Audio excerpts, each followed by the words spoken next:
మనకు సునీత విలియమ్స్ అయితే మనకు ఎర్త్ పైకి వచ్చేసింది స్పేస్ నుంచి 286 డేస్ తర్వాత. సో ఎర్త్ పైకి రావడానికి గల టూల్ ఏది అంటే మనకు డ్రాగన్ క్యాప్సూల్ అనమాట.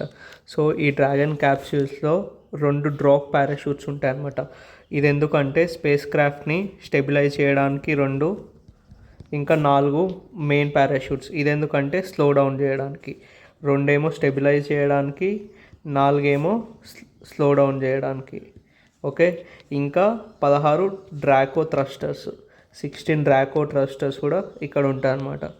సో ఇది ఎవరి ద్వారా, ఈ డ్రాగన్ క్యాప్సూల్ అనేది ఎవరి ద్వారా నిర్మించబడ్డదంటే స్పేస్ ఎక్స్ అనమాట. ఇది space X dragon freedom capsule అనమాట.